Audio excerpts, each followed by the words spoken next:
Chapter 1, The First Americans. In this chapter, we're going to be looking at the history of the Americas, the pre-Columbian history of the Americas. That is, what was going on in the Americas before Christopher Columbus and the rest of the Europeans made their way over. The broad themes that I want you to look out for in this chapter, we're going to be talking about the contrast between North American Indian civilizations and South American Indian civilizations. We're going to be talking about the contrast between the Indian and European ideas of freedom. And then last but certainly not least, the so-called profit and piety model of colonization that the Europeans employed. So first of all, let's talk about the Native American civilizations, and we're going to start off with the South American civilizations. I want you to realize that before the Europeans arrived, there were several very well-developed cities and societies that were thriving in the pre-Columbian Americas. For example, you have the Aztecs and the Mayans of Central America. You have the Incas of South America. And the cities that they built, Cusco, Machu Picchu, Tenochtitlan, Mayapan, all of these cities were at least as large and as vibrant as anything that existed in Europe at this time. They were as large as London, as large as Paris. And this is remarkable considering that the Native Americans in the Americas had far fewer resources in terms of technology than Europeans did. They had no metal tools. They didn't even have domesticated animals. They didn't have cattle and horses that they could use for labor. So the fact that they were able to build these societies and civilizations in Central and South America that were as comparable to anything that existed in Europe is really rather remarkable. North America is a little bit different story. North American civilizations were not nearly as advanced. There are no large cities of thousands of inhabitants. The only thing that came even close was a society known as the Mound Builders around present-day St. Louis and their settlement of Cahokia. Now, it's true that there were developed societies in North America. You have the Iroquois, you have the Hopi, but still, what they managed to build was nothing on the scale that you could find in South America. And the reason for that is, in South America, you had empires. You had the Aztec Empire. You had the Incan Empire. They are unified under a very strong leadership model. North America did not have that. There is no central authority. And because there is no one person in charge, what that led to is frequent fighting between the different groups that did exist. Each tribe is very, very diverse. They're unique. They have their own political system. They have their own religion. They have their own language. And when you have differences on that scale, it's very difficult for any of them to work together. Again, there is no sense of unification. And when Europeans arrive in the Americas, they are able to exploit that lack of unification to their own ends. Now, despite all of the differences between the various tribes, there are some common characteristics. For example, religion. Religion among most Native Americans is very important. It's integral to both farming and hunting. More often than not, it's spirit-based. More often than not, the spiritual leaders were also tribal leaders. They were held in very high respect. Gender relations. Most Native American societies were matrilineal. That is, instead of following the father's parentage, it followed the mother's lineage. For example, in today's society and in European society of the 14 to 1500s, of course, the idea was that the wife left her family and joined the family of her husband. That's why she took the husband's last name. It did not work that way in Native American societies. In Native American societies, the husband would leave his family and move in with the wife's family. So society was matrilineal rather than patrilineal. And most Native American societies had no concept of private property. It simply did not exist. It wasn't this is my stuff and that is your stuff, this is my land and that is your land. They simply didn't think that way. Material resources were common for everyone to use. Okay, let's talk about European culture as opposed to Native American culture. Now, initially, after contact was made, most Europeans viewed the Native Americans in one of two ways, either as a noble savage or as a brute. A noble savage is someone who is uncivilized but can be taught. A brute was regarded as little better than an animal, really with no redeeming qualities. And eventually, most Europeans will come to embrace the brute view. They viewed the Native Americans as little better than animals based on three criteria: religion, land use, and gender roles. And if you paying attention, those are exactly the same characteristics that most Native American groups had in common. Most Europeans did not regard Native American religion as a real religion. At best, they were misguided. At worst, they were actively headed down the wrong path.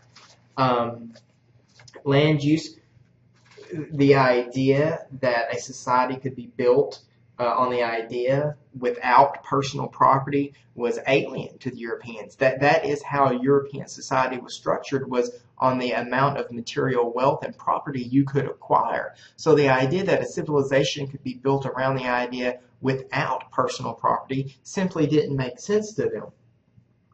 And to Europeans, the main gender roles of males, hunting and fishing primarily, to Europeans, hunting and fishing were not real work. Those were leisure activities. So you can understand that their concept of society in general was completely different between pre-Columbian Native American societies and the Europeans.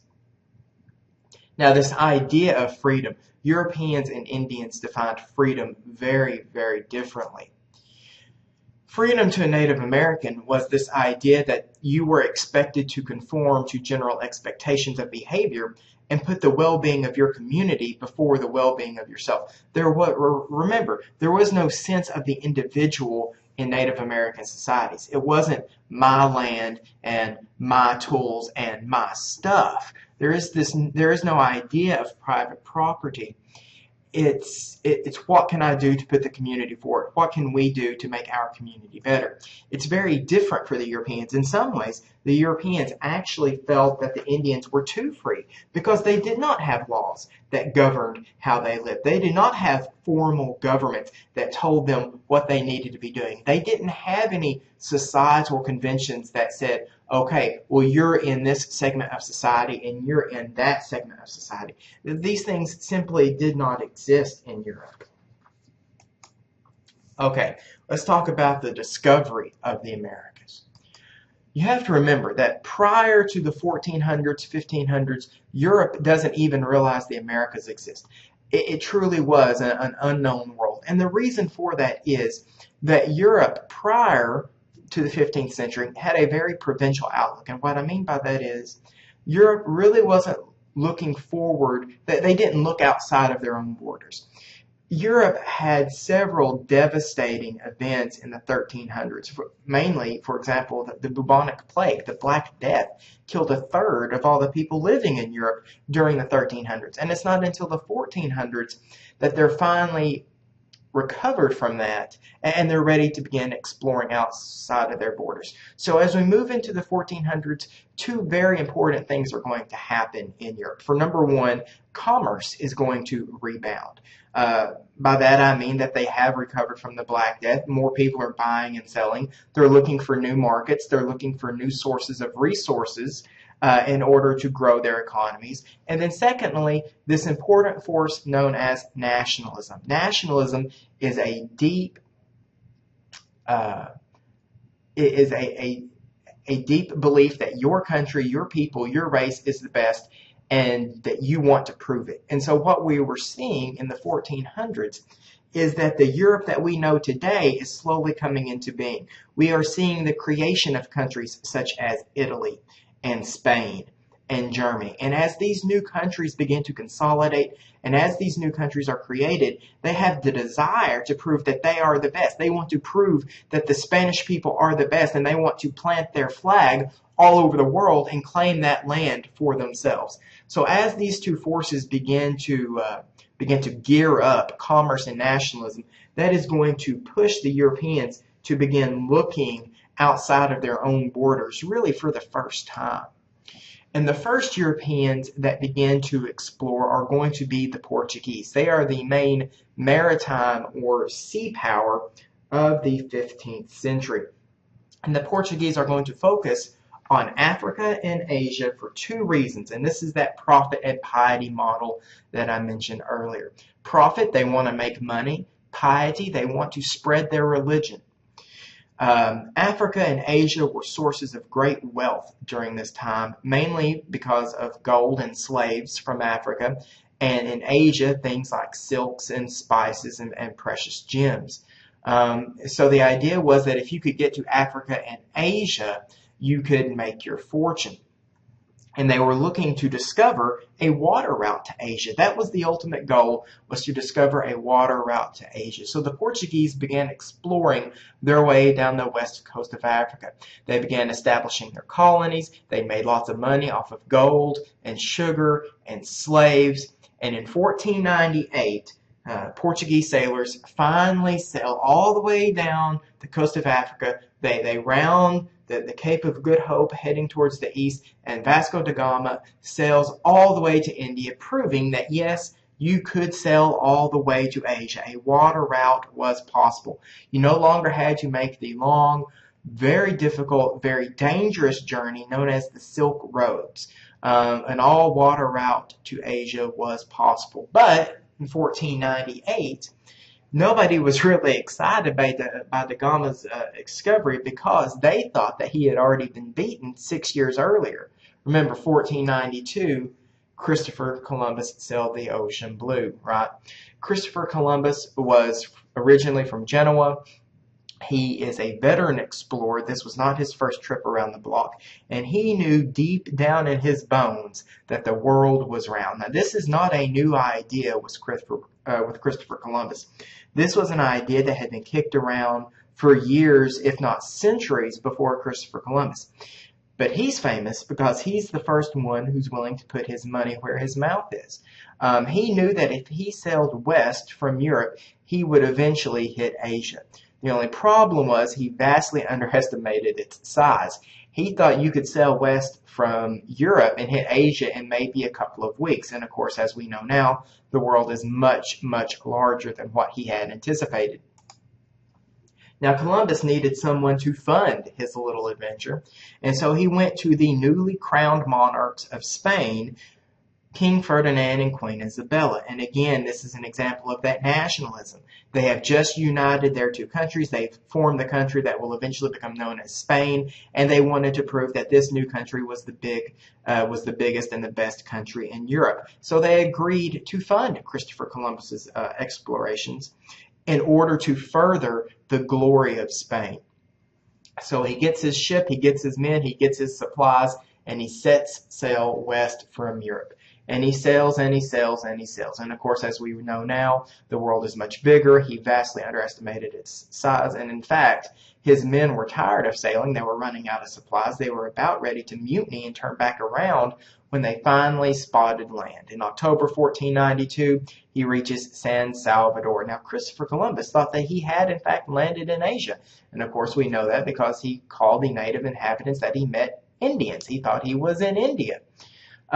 He continued to explore. In total, he made 4 voyages between Europe and Asia. And to the day he died, he was firmly convinced that he had found a water route to Asia. Other people were not so sure. And as more and more people began to explore the New World, and as more and more countries joined in this race to the New World, they eventually realized that it was in fact a new world, that this was not Asia, this was a previously unknown landmass. So they decided they had to split it up. somebody had to take charge and divide up the world so it would be orderly, so people would know, you get that part, we get this other part. And the person that they go to, the universally respected figure that all of Europe could respect the authority of, is going to be the Pope. And so they go to the Pope, the leader of the Catholic Church, and he essentially divides the world up in what's known as the Treaty of Tordesillas. And as you notice here in the map, this map is actually in German, but it's the best one I could find. Everything within the dashed lines is going to belong to Portugal, who was the leader at that time, and everything outside the dotted lines is going to belong to Spain, who's the new up-and-coming European power. And as you notice, Africa and their water route to India is going to belong to the Portuguese. They're going to hold on to that, while the bulk of the New World, North and South America, is going to go over to the Spanish, with the exception, if you notice, the very eastern part of South America is going to be cut off by that dotted line, and that's going to go to the Portuguese. And if you know anything about the cultures of South America, most of Central and South America speak Spanish because they were colonized under the Spanish during the Treaty of Tordesillas, except for Brazil. And today, Brazilians don't speak Spanish, they speak Portuguese, because they were originally colonized by Portugal way back when. So that's where that divide comes from. Now, initially, the Spanish viewed the New World as an obstacle. How do we get through the New World to continue their water out to Asia? Because that is what they were concerned with. They saw the New World as an obstacle on their way to Asia.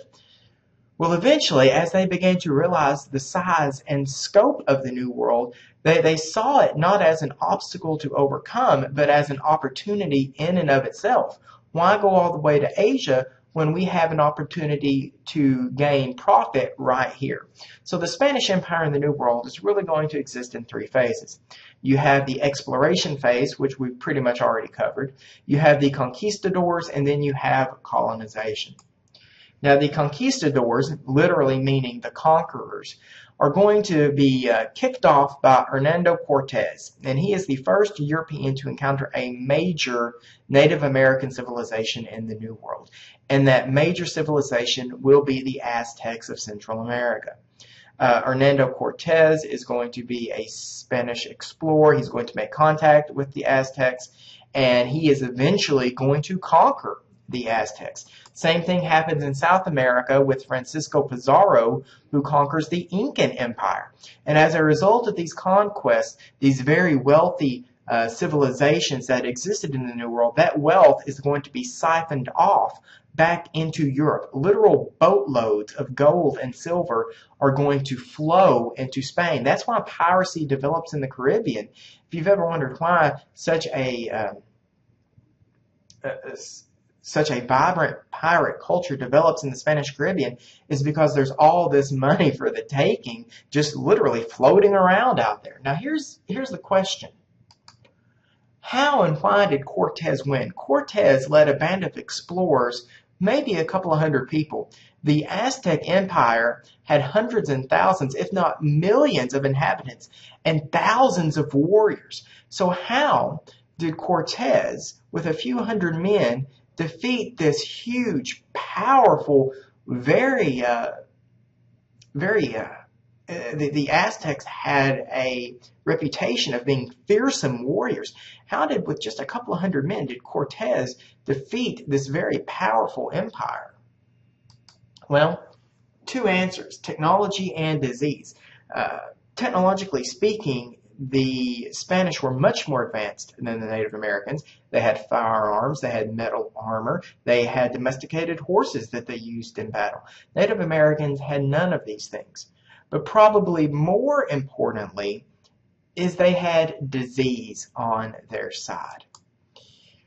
When Europeans first made contact with Native Americans, they began a series of exchanges that have become known as the Columbian Exchange. And the Columbian Exchange is the exchange of ideas and culture and food and everything else between these two cultures that previously had no contact with one another. It's the give and take between the Native Americans and the Europeans. Now, a historian by the name of Alfred Crosby came up with what he called the virgin soil thesis. And what he means by that is Native American populations in the New World had no exposure to European diseases. They had never encountered measles or mumps or typhoid or cholera or smallpox. They had no exposure to these diseases, and therefore they had no immunities built up. And so when the Europeans came over for the first time and exposed the Native Americans to these diseases, they caused widespread death and disease by exposing them to the diseases. Estimates in the pre-Columbian Americas, anywhere from 90 to 120 million Native Americans lived. As a result of exposure to these diseases, around 80 million Indians died. Just horrific death. Entire cities and societies were wiped out due to things like smallpox and typhoid. Now, there is an upside to these Columbian exchanges. I mentioned food earlier. There are many foods in the New World, such as tomatoes and corn and potatoes, that Europeans had no idea existed, and they're exposed to them for the first time. There are things that the Europeans have, such as apples and bananas and onions and wheat, that the Native Americans have no idea of the exposure of. And the actual result of this is going to be a population explosion around the world. Yes, 80 million Native Americans die in the New World, but as a result of the foods that are available as a result of the Columbian Exchange, worldwide population is going to explode. After the initial wave of conquistadors, most of the Spanish that came to the New World came to colonize. They came to live there permanently. The conquistadors were there mainly looking for, gold and glory. These following colonizers were there to make a living, to make a new life. The farmers and the friars, basically, mostly young men. We don't see a whole lot of families moving over until the English begin colonizing a little bit later. But by the 1600s, the Spanish Empire is huge. And you can see here on the map, everything colored red belongs to Spain. Bigger than even the Roman Empire was at its height. You can see that Spain, southern Italy, a very small portion of Africa, but huge chunks of the New World. Most of Western South America, all of Central America, and a huge chunk of North America, including most of the present-day United States, will belong to the Spanish. The society in the New World is strictly controlled by the crown. There are no elected assemblies. Everything has to come from the king downward. And they're according to the theory of mercantilism. Now, we'll talk more about mercantilism as the semester goes on. But right now, what I want you to know is that mercantilism is a theory of economics. It's like capitalism or socialism or communism. Mercantilism is an economic theory that holds that a country's power is based on its wealth. That is, the amount of gold that it has. And as we know, there's only so much gold in the world. So it's in your best interest to hold on to as much gold as possible, because the more gold, the more power. The best way to hold on to as much gold as possible is to create a colonial system where you have the mother country and colonies, and raw materials flow from the colonies into the mother country, where they're transformed into finished goods. They're sold back to the colonists overseas. It creates a closed loop system in which everything is kept in-house. No gold is flowing out, weakening your country. Everything is kept in. You need to know that the Catholic Church played a very large part in the colonization of the New World. They sent many representatives over to the New World to try and convince the Native Americans to convert over to Catholicism. And you need to realize that many Native Americans are virtually enslaved in what was known as the encomienda system. The encomienda system, it was slavery in everything but name. And there is a definite hierarchy to society. You have those who stood at the very top of society, known as the Peninsulares, those who were born in Europe, the Iberian Peninsula, that is Spain. So the Peninsulares, those from the peninsula, those born in Spain, stood at the very top of society. Then you have those who were born to Spanish parents, but they were born in the New World. Then you have those who were the result of intermarrying between the Spaniards and Native Americans, the people of mixed ancestry, the mestizos, and then so forth and so on down the line. Now, how did they justify enslaving Native Americans? How did they justify their violence against Native Americans, the death and disease that they visited upon the Native Americans? Well, they justified it in several ways. Well, number one, they said, we're actually doing them a favor. We're giving them the benefits of civilization. We're giving them rules. We're giving them law and order and structure to their society, which previously they did not have access to. And we are spreading the faith. You know, it is our job to spread the Christian faith to every corner of the world, and that's what we're doing. So this profit and piety model, they're doing it for God, gold, and glory. That is why they came to the New World, and that is how they justified their actions in the New World. Now, eventually, somebody begins to ask the question, how can we convert these peoples over to Christianity if every time we turn around, we're visiting death and destruction upon them? Why would they want to convert over to our religion when they see the way that we treat people? A Spanish priest by the name of Bartolomé de las Casas writes a book entitled A Very Brief Account of the Destruction of the Indies, in which he talks about the horrific way that the Native Americans are treated by the Spaniards. And he asks that question. He says, how can we expect to convert these people over to Christianity if this is the example of Christian practices that we're giving them? And it really focuses a lot of interest on Spanish actions in the New World. And in fact, it's going to eventually lead to the creation of what's known as the New Laws, which is going to end slavery in the New World. The new laws state that Native Americans can no longer be slaves. And we'll see that that has, you know, it does have an effect, probably not as great as De las Casas would have wanted. But at least they're treated at least relatively better. Now, all of that is happening in South America. The Spanish get their start in South America. Now, eventually, they're going to move into North America, but the situation in North America is very different. Number one, because we do not see the large Native American populations that we saw in South America. There aren't societies of millions of people living in North America, so that's a pretty big difference. And the other main difference is that Spain, by and large, had South America to itself. They have no real rivalries in South America, whereas North America will be much different, and they will face rivals from both England and France in North America. Now, the Spain do get their start in Florida, Spanish Florida, and in the Southwest. This is Ponce de Leon. He traveled to Florida looking for the Fountain of Youth. He expected to find the gold and the silver that they had found in South America, and of course that it simply did not exist. They come to North America looking for these huge cities like they had found in South America, and they simply don't exist. So the Spanish interest in North America will be much less than what they had in South America. Okay. Don't worry about Juan de Anote.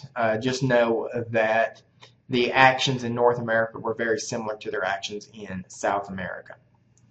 The first main rivals that the Spanish find for their control of the New World will be the French.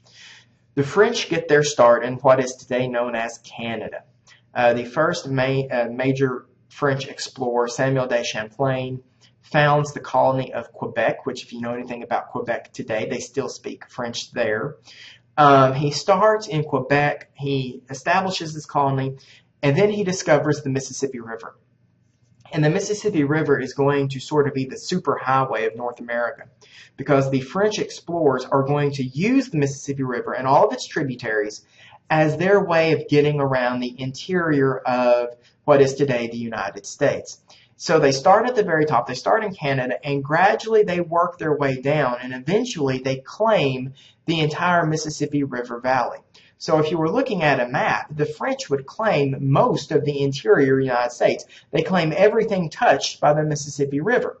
Now the thing about it is, the French never numbered as many as the Spanish. The Spanish had hundreds of thousands, if not millions, of colonists in the New World. The French had nowhere near those numbers. So even though they claim this huge chunk of land, they don't really have the manpower to hold it. And the reason for that is the French come over for trade. They come over to do business rather than to create these permanent colonies. And because of that, because they're looking to do business primarily with the Native Americans, we find that the French are actually going, out of all the European powers, the French are going to treat the Native Americans the best, because they need those friendly relations with the Native Americans in order to do their business.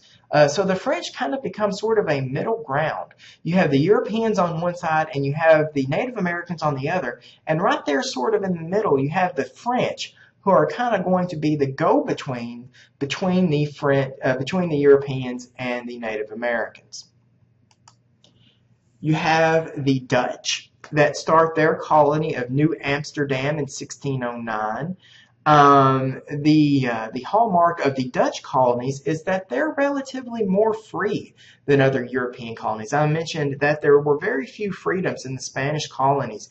Everything came from the king down. There were no elected assemblies. There were no civil rights. There were no freedoms.